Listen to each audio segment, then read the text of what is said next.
At ito ngayong araw na nag-Villa Filomena kami sa Indang. Hello mga parikoy, ngayon lang ulit ako nakapag voice over dahil ngayon lang din nagkaroon ng boses ang inyong boses talaga.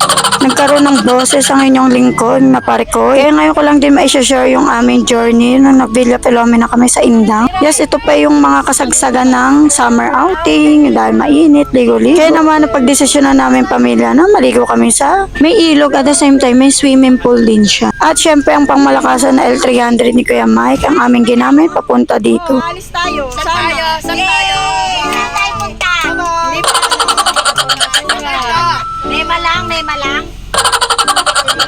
At nagsabay-sabay na nga kami nag-high sa Vision dahil Gogora Bells na kami. Abin ha, puro bag dyan. Ikaw pa naman, pagbuka ng bunga nga, derecho. Plastic ka. Plastic wala eh. Eh, damit mo, barin mo.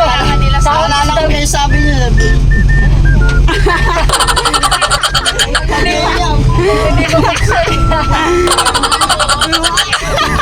Hindi mo buksan yung plastic. No, parang, Mabuga niya kami. kasalanan niya din yung tinulungan. Yung sukang-sukakan na, hindi pa rin mabuksan yung ano. Baliktad, yung puwitan yung gusto mo talaga. At ilang sandali na nga lang, hindi na namin napansin na nakarating na kami sa aming patutunguhan o obe. Di ba? Para kami mga nag-alsa balutan. Parang bagang nagkaroon ng sunog, nilabas lahat ng mga gamit. Uy, parang ganun. Sa dami ba naman namin, kailangan talaga namin ng maraming baon. At sa mga oras na ito, pumili na nga yung mga ate ko para mag-entrance fee na nga kami. Binigyan na nga kami ng lista ng mga utang mga staff ni Kuya Mike para makapasok. Parang nangangandidato ang peg ni Kuya Mike dito. Huy! Pagpasok mo nga dito sa Villa Filomena, tatatakan ka muna. Sa bungad pa lang, makikita mo na yung ambience na napakaganda. Uy, hindi to sponsor mga be, walang ganon. Pero bale sa nakita ko, napakaganda naman talaga. Ang ganda. Ayan yung swimming pool. Ayan o. Di ba parang tour guide si Kuya Mike? Kasi nakaligo na sila dito ng kapatid ko. Bali yung ate Marisa ko kasi, hindi niya mapalagay na siya lang makakapunta sa isang lugar na maganda na napuntahan niya. Minsan talaga naiisip niya, kami pamilya niya na sana kasama kami, sana andito sila, andito ka. Alam mo yun, nasa ganun. Lalo na kung affordable siya at malapit lang sa amin. Why not pag-ambag-ambagan namin, di ba?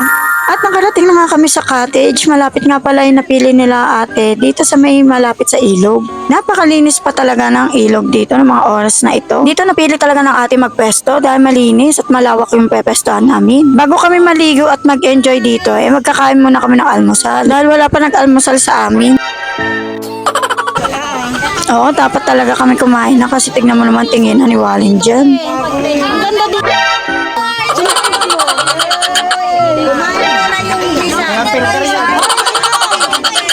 Kainin niyo muna to. Ang ginisa ang Okay mga pare, kayo wala tayo sa palengke, no? Kakain lang kami niyan. Opo, kakain lang. Ganyan ka-organize ang nanay namin pagdating sa pagkain. Dahil kung hindi hati-hatiin ako, hindi aabutin ng hapon ang aming pagkain. Siyempre, padalapang muna tayo. No? At maya-maya nga nag-change costume na tayo into panligo. Oo, panligo yan be, hindi yan kulambo ha. Naglagay nga rin pala kami ng tent dito kasi may mga bata kaming kasama. Siyempre, in case na antok ng mga bata, matutulog na lang sa tent. Itong mga pamangkin ko, ligong-ligo na kaya niyaya na kami ni RA na maligo. Siyempre, tudabantay muna ang inyong parikoy. Mababa lang naman to, kaya kayang-kaya ko silang iligtas. Oo.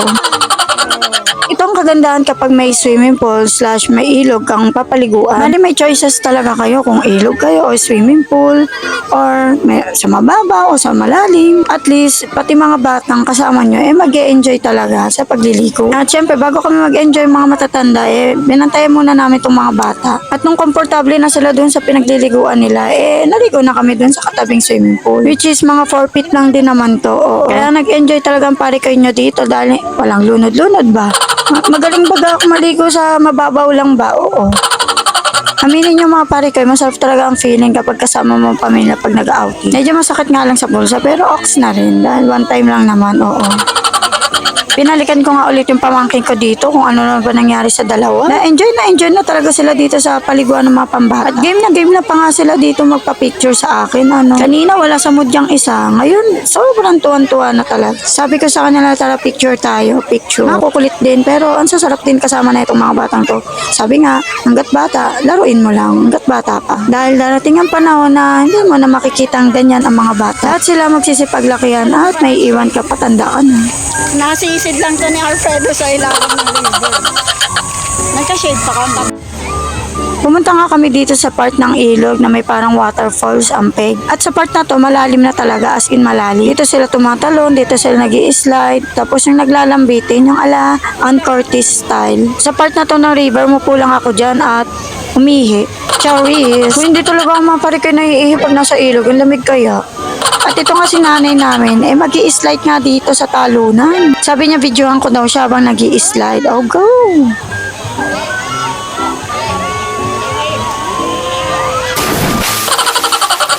Grabe, lakas naman talaga na pagsalpok niyan. Ano po retsona ni nanay? Nay, ano yan? Ano yan?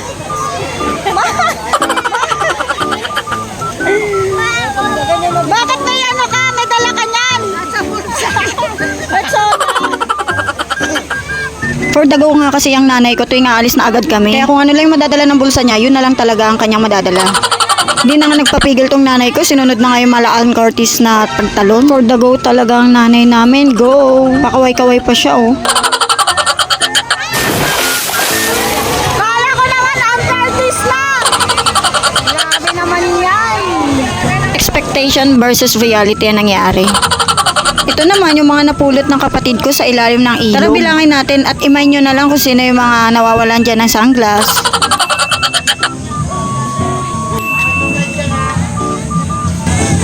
Wala na ako makita.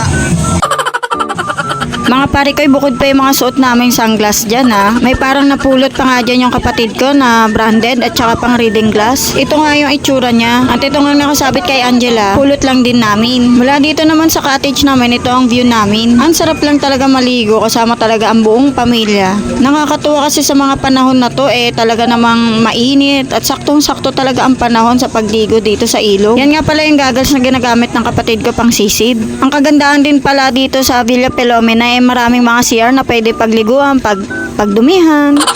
At marami ding mga pang-aesthetic na pwede natin pagpicturean. Marami din siyang shower na kalat-kalat kaya hindi kayo mamamblema na magbanlaw. At dito nga rin pala may mga pang-instagrammable na mga pwede natin magpwestohan pag gusto natin magpa-picture.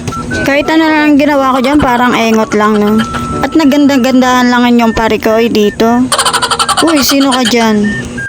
Meron din pala dito sa loob tindahan kung saan pwede ka rin bumili ng mga ano kailangan mo. Wala kayong nabiling yelo, wala kayong nabiling bigas, meron lahat sila dito. Kaso ready mo lang talaga ang bulsa mo dahil legit talaga ang mga presyuhan dito. Lalo kung ganitong pamangkin ng kasama mo at talaga naman mauubusan ka talaga ng pera kung ikaw yung magulang.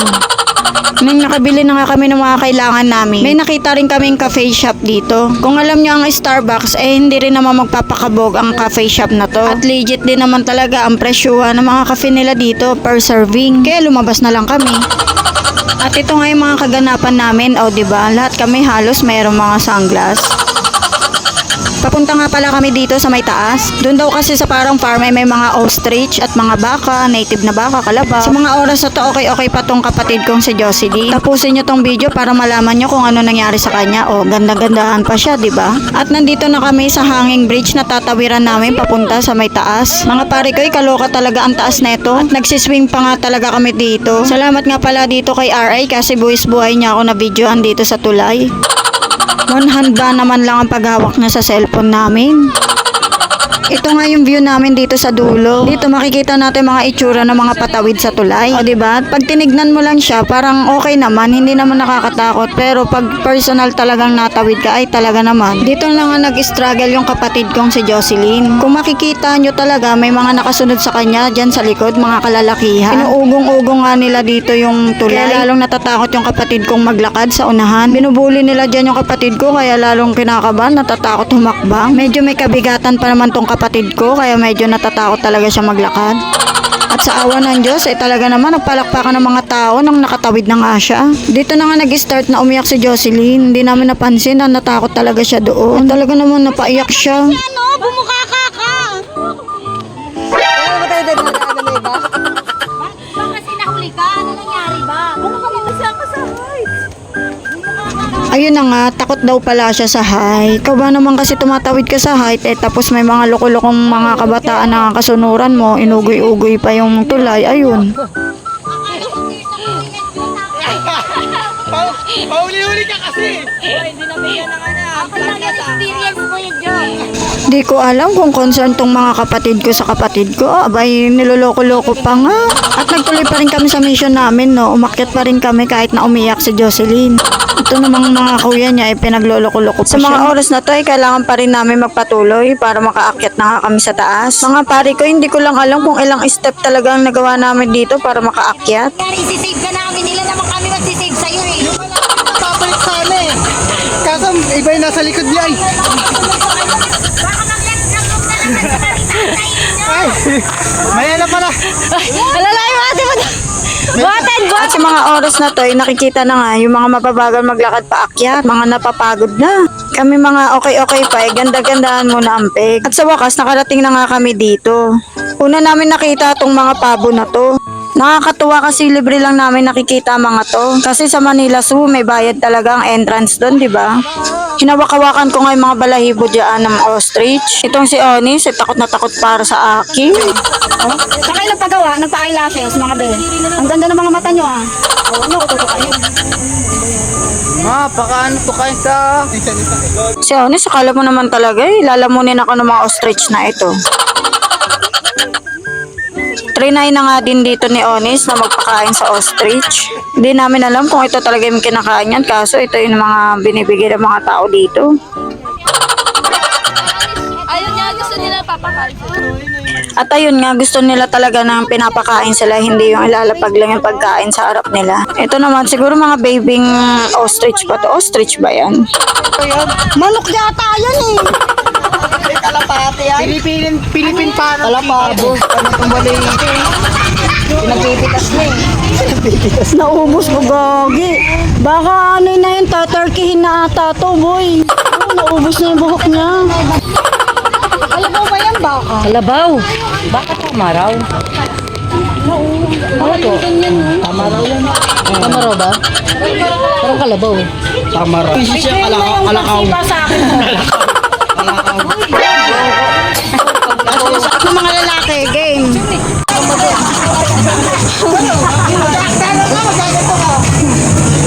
Takot naman yan. Where's your weapon? Chinelas? Kamay? May zombie na, boy. Kailangan mo tumawid dyan, di ba? Uy, paano yan? Bakit? Hindi ka magigit na. Tunog na yan. Tunog na yan. Kanina, huli ko. Yung kanunang ito. Ayan, tala naman pala na Diyos. Natakumaan. Nabuli ka tuloy. Nabuli ka tuloy. Wow, naman si Jocelyn. Ang tabang nangunguna. Binubuli pa rin nila yung kapatid ko hanggang ngayon. Nagdanan pala dito sa kabila, pwede naman pala dito dumaan. At nag-picture-picture lang din kami at pagkatapos na naligo ulit kami dito sa ilog kasi sobrang nainitan kami habang naakyat kami. Grabe, ang sarap talaga ng pagligo namin ng mga oras na to kasi galing nga kami sa initan tapos biglang naligo. Tapos nag-ikot lang kami dito sa kahabaan ng ilog ng Philomena at titignan namin kung hanggang saan yung dulo. Ang baha po dito ngayon sa may 13. Mga indang Cavite. Ang baba na sobrang. Sakit na. Sa'yo na tuhod eh. Ow! Kuha tayo kangkong. Sa banda dito marami nga kangkong at gusto nga namin pumitas para pang sinigang. Nakarating nga kami dito sa bandang dulo at yung kabilang dulo pala nito, iba na nga ring resort. May nakita nga kami ditong mga butete, mga isda. Mga maliliit na isda pala ang mga lumulutang dito. Naalala nga pala namin may aquarium kami sa bahay, aquarium ni Waling. Kaya kukuha kami ng mga isda maliliit at ipapakain sa mga isda niya.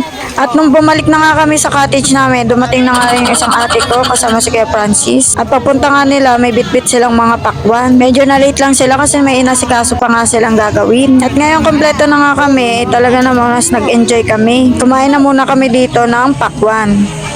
Tapos bumalik rin kami para maligo. Kami lang ba to na sarap na sarap sa pakwan ng mga oras na to dahil tag-init lang talaga mga oras na to. Pagpasensyahan nyo na mga pare ko, no? Favorite ko talaga yung pakwan. Kapag may pakwan, ha? Pero kapag walang pakwan, syempre hindi ko na favorite. Ilang oras pa ng pagliligo, gumayak na nga rin kami. Nagbanlaw na nga rin kami at dito na nga kami nag-asikaso dito sa tent. At pagtingin nga namin dito sa harap ng tent, nakita namin tong bulinggit na to. Sarap-sarap pa nga ng tambay dito sa harap ng tent. Nakakatuwa lang talaga kapag may mga malilit na kasama pag nag-outing ng ganito. At ito na nga si Oren, safety na nga, no. Nakapag-asikaso na nga lahat dito nang umakyat kami sa taas. At pag akyat nga namin, lahat ay dapat may bitbit. Siyempre dahil nabibidyoan ako, kunyari marami akong bitbit niyan. Pero ang ending, si RA talaga mas maraming bitbit. Hindi pa nga natatapos ang Manila so at meron pa nga peacock dito sa may parkingan. Tignan mo naman ang mga buntot, akala mo mga ibong Adarna. Yabang talaga nila mga buntot nila, ano? Kasi may nakatingin sa kanila. Ganda ng kulay ng ano niya. Parang ibong Adarna. Pakitang gilas siya, boy, oh. Umarang talaga siya, oh. Kapansin? Yun lang mga pare ko, salamat sa panonood. Follow mo naman ako pare ko.